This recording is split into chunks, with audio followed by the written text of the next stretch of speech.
আসসালামু আলাইকুম রহমতুল্লাহি ওয়া বারাকাতুহু। প্রিয় দর্শক, আশা করি সবাই ভালো আছেন। শেখ আহমদুল্লাহ নাকি গিয়াসউদ্দিন তাহেরি, কার শিক্ষাগত যোগ্যতা কতটুকু, এই ব্যাপারে প্রশ্ন উঠেছে সোশ্যাল মিডিয়াতে। গিয়াসউদ্দিন আর তাহেরির শিক্ষাগত যোগ্যতা নিয়ে যেরকম প্রশ্ন উঠেছে শেখ আহমদুল্লাহর শিক্ষাগত যোগ্যতা নিয়েও। শেখ আহমদুল্লাহর শিক্ষাগত যোগ্যতা সম্পর্কে গিয়াসউদ্দিন আর তাহেরি একটা মাহফিলে বক্তব্য দিয়েছে। তো সেই বক্তব্যটা কী ছিল, চলুন আমরা প্রথমে সেই বক্তব্যটার কিছু অংশ শুনে আসি, তারপরে মূল ভিডিওতে আমরা ফিরে যাব। আপনারা বলেন যে আহমদুল্লাহ সাহেব খুব শিক্ষিত, ওকে। আমি কালকে ওনার উইকিপিডিয়া দেখলাম সার্চ কইরা, উনি মাদ্রাসা বোর্ডের কোনো সার্টিফিকেট তার নাই। তো দাখিল, আলেম, ফাজিল, কামিল, হাদিস, কামিল, ফিকহ ওনার একটাও নাই। আপনারা এই ভিডিওতে শুনলেন যে গিয়াসউদ্দিন আর তাহেরি শেখ আহমদুল্লাহর শিক্ষাগত যোগ্যতা সম্পর্কে কি বলেছেন। তিনি শেখ আহমদুল্লাহর উইকিপিডিয়াকে সার্চ করে দেখেছেন যে সেখানে তার শিক্ষাগত কোনো যোগ্যতার সার্টিফিকেট সেখানে নাই। তিনি কি পাস করেছেন, কি করেছেন, কোনো কিছুই এখানে নাই। তো চলেন আমরা এই শেখ আহমদুল্লাহকে উইকিপিডিয়াতে দেখে আসি। তো দর্শক, আমরা গুগলে শেখ আহমদুল্লাহর নাম লিখে আহমদুল্লাহ লিখে সার্চ করলাম। দেখেন উইকিপিডিয়া সর্বপ্রথম কিন্তু শেখ আহমদুল্লাহর তথ্যটি প্রেরণ করেছে আমাদেরকে। তো আমরা এই নামের মধ্যে ক্লিক করলেই বুঝতে পারবো যে শেখ আহমদুল্লাহ সম্পর্কে উইকিপিডিয়া কি বলছে। এই যে দেখেন এখানে তার পরিচিতি রয়েছে। আহমদুল্লাহ, যিনি শেখ আহমদুল্লাহ নামে অধিক পরিচিত, একজন বাংলাদেশি ইসলামী ব্যক্তিত্ব, আলোচক ও সক্রিয় সমাজকর্মী। তো এই যে দেখেন তার সম্পর্কে কী তথ্য দিচ্ছে, তার জন্ম কত সনে, তার ধর্ম, জাতীয়তা কী, সন্তান কয়জন, পিতামাতার নাম কি, যুগ, ব্যবহারাস্ত্র, প্রধান আগ্রহ, উল্লেখযোগ্য, যেখানে শিক্ষার্থী ছিলেন।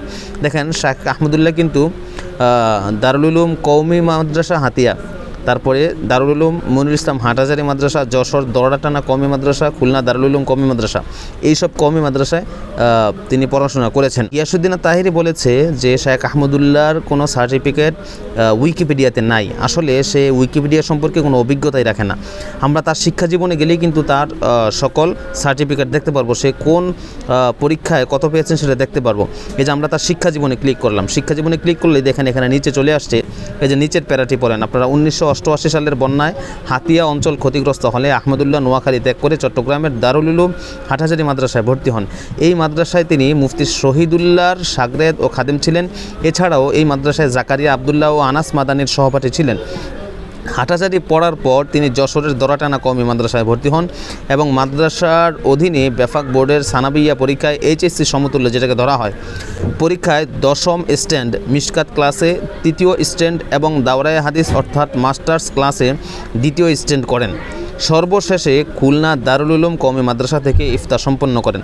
তাহলে গিয়াসউদ্দিন আর তাহেরি বলেছে যে শেখ আহমদুল্লাহর শিক্ষাগত কোনো যোগ্যতার বা সার্টিফিকেটের কোনো উল্লেখ এখানে নাই। কিন্তু দেখেন আপনারা এখানে দেখতে পারলেন স্পষ্ট, তার মানে উইকিপিডিয়া সম্পর্কেও তার সম্যক অবগতি নাই। আচ্ছা, এতক্ষণ তো শেখ আহমদুল্লাহর উইকিপিডিয়া দেখলেন। তো এখন গিয়াসউদ্দিন আর তাহের যে এত শিক্ষিত, এত টাইটেলের অধিকারী, তো চলেন উইকিপিডিয়া তার সম্পর্কে কি বলে সেটা একটু দেখে আসি। দর্শক, আমরা এই যে উপরে গিয়াসউদ্দিন আর তাহেরি লিখে সার্চ করলাম, দেখি উইকিপিডিয়া গিয়াসউদ্দিন আর তাহেরি সম্পর্কে কি বলে। তো আমরা এখানে যাচ্ছি নিচে, দেখি কোথায় আছে। দেখেন অনেক নিচে মনে হয়। এই যে আপনারা দেখছেন এখানে আছে উইকিপিডিয়া মাওলানা গিয়াসউদ্দিন আর তাহেরি। তো আমরা এখানে ক্লিক করে ভিতরে প্রবেশ করলাম। দেখেন উইকিপিডিয়া গিয়াসউদ্দিন আর তাহেরি সম্পর্কে কি বলছে।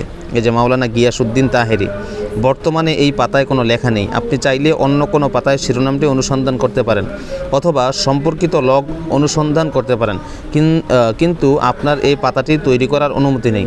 তার মানে গিয়াসউদ্দিন আর তাহেরির নামের ওই রেজিস্ট্রেশন নেই উইকিপিডিয়াতে, অথচ সে বড় গলায় কথা বলে। এবার আপনারা দেখেছেন না যে উইকিপিডিয়া গিয়াসউদ্দিন আর তাহেরি সম্পর্কে কিছুই বলে না, মানে তার নামের কোনো রেজিস্ট্রেশনে নাই। তাহলে আপনারা এটা মানে বিবেচনা করলে বুঝতে পারবেন যে উইকিপিডিয়া তাকে কোনো মূল্যবান ব্যক্তি মনে করে না, অথচ সে নিজেকে মানে কত আহামরি একজন ব্যক্তি মনে করছে। আর উইকিপিডিয়াতে যদি কারো শিক্ষাগত যোগ্যতার সার্টিফিকেট থাকে তাহলে যে সে বড় শিক্ষিত, আর যদি কারো শিক্ষাগত যোগ্যতার কোনো উল্লেখ সেখানে না থাকে তাহলে যে সে বেশি একটা বড় শিক্ষিত না, এটা কোনো যৌক্তিক কথা না, এটা হচ্ছে পাগলের মতো কথা। তো গিয়াসউদ্দিন আর তাহেরি যেভাবে টাইটেল পাস, এই পাস, সেই পাস, আলেম পাস, কত কিছুর কথা বলল যে যে সে এত কিছু পাস, শায়েখ আহমদুল্লাহ কি এত কিছু পড়ছে নাকি? আসলে শায়েখ আহমদুল্লাহ তো তার মতো আলিয়া মাদ্রাসায় পড়ে নাই। আর এই দেশের আলিয়া মাদ্রাসাগুলোতে কেমন পড়াশোনা হয় এবং মানে কিভাবে পরীক্ষায় পাশ করা হয় সেটা বাংলাদেশের জনগণ সবাই ভালো করে জানে।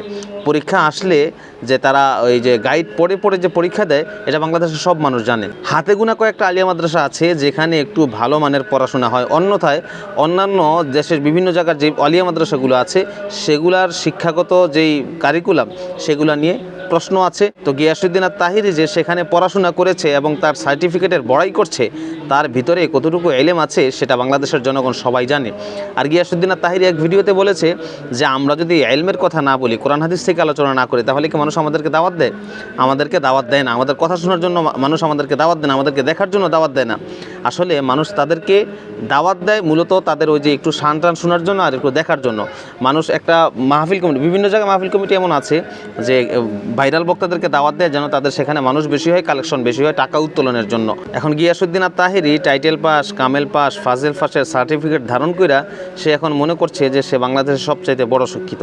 আর শায়েখ আহমদুল্লাহ নাকি এই কওমি মাদ্রাসাতে এই নাহমির টাহমির পইরা কথায় পটু হয়ে এখন ব্যাস আসুন্না ফাউন্ডেশন খুইলা সেখানে মানুষকে ওই যে প্রশ্ন নিজে তৈরি করছে আর সেই প্রশ্নের জবাব দিচ্ছে। তো যাই হোক দর্শক, গিয়াসউদ্দিন আত-তাহিরির উইকিপিডিয়ার রিপোর্ট এবং তার বক্তব্য শায়েখ আহমদুল্লাহর ব্যাপারে এই সবগুলো বিবেচনা করার পর তাহিরি সম্পর্কে আপনার অভিমত কী এবং শায়েখ আহমদুল্লাহ সম্পর্কে আপনাদের অভিমত কী অবশ্যই কমেন্ট বক্সের মধ্যে জানিয়ে যাবেন। আর ভিডিওটি সকলের কাছে পৌঁছে দেওয়ার জন্য শেয়ার করে ছড়িয়ে দিবেন। আমাদের পেজটিকে ফলো করতে ভুলবেন না।